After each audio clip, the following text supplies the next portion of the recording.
સાંસદ ખેલ મહોત્સવનું આટલું લાંબુ જે ચાલ્યું આ આખું આયોજન, એના સમાપન પ્રસંગે જેને જેને મને આયોજનમાં સપોર્ટ કર્યું છે એ તમામ આયોજકો, વોલન્ટિયર્સ, પાર્ટીના સર્વે કાર્યકર્તા, આખો પાર્ટીનો પરિવાર, જામનગર અને દ્વારકાનો આપણો આખો પરિવાર, હું બધાનો ખૂબ ખૂબ આભાર વ્યક્ત કરું છું.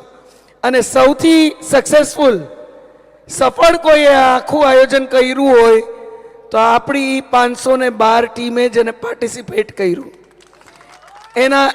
એના માટે આ પ્લેટફોર્મ હતું. અને પ્લેટફોર્મ જે રીતે બધાએ એક યુવા ઉત્સવ મોદી સાહેબના વિઝન પ્રમાણે આપણે આયોજિત કર્યું હતું ને યુવા ઉત્સવને કાયદેસર તમે એક ઉત્સવરૂપી જે સેલિબ્રેટ કર્યો એ બદલ હું આપ સૌનો, ખાસ કરીને એ 512 ટીમ, એના મેમ્બર્સ, જે આપણા સ્પેક્ટેટર્સ એમને પ્રોત્સાહિત કરવા આવ્યા એ બધાનો હૃદયપૂર્વક ખૂબ ખૂબ આભાર વ્યક્ત કરું છું.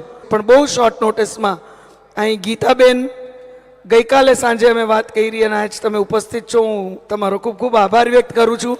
રીવા આપણી પોતાની જામનગરની દીકરી છે અને એને તો જરાક અધિકારથી પણ હું કહી શકું કે રીવા આવી જ આજે જો આવી શકતો, પણ એ જ અધિકારથી મેં વિરલભાઈને કીધું અને રીવા અને કરણભાઈ બંને અહીં ઉપસ્થિત છે.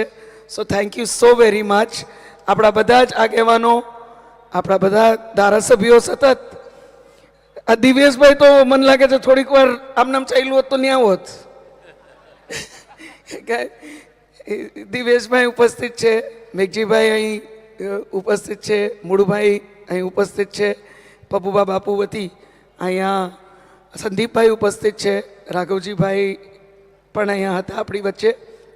એટલે ટૂંકમાં આપણા મેયરશ્રી, આપણા જિલ્લાધ્યક્ષ, આપણા શહેર અધ્યક્ષ બધા જ આપણને અહીં પ્રોત્સાહિત કરવા ઉપસ્થિત છે, ત્યારે હું હૃદયપૂર્વક એમનો ખૂબ ખૂબ આભાર વ્યક્ત કરું છું. કોઈ પણ રમતમાં હાર જીત ગુણ છે. સૌથી જરૂરી કોઈ વાત હોય તો રમવું જરૂરી છે.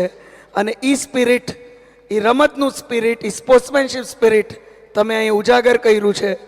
ત્યારે આવતા આયોજન સુધી, જ્યાં સુધી આપણે ફરીથી મળીએ ત્યાં સુધી આપ સૌનો સતત અમારી સાથે કોઈ પણ કાર્યક્રમમાં આવી જ રીતે સાથે રહેવા માટે, બધાને પ્રોત્સાહિત કરવા માટે અને જામનગરનો આપણો એક મોટો પરિવાર કોઈ પણ આવા કાર્યમાં, સકારાત્મક કાર્યમાં એક છે એ વાતની બધાને પ્રતીતિ કરાવવા માટે હું હૃદયપૂર્વક આપ સૌનો ખૂબ ખૂબ આભાર વ્યક્ત કરું છું.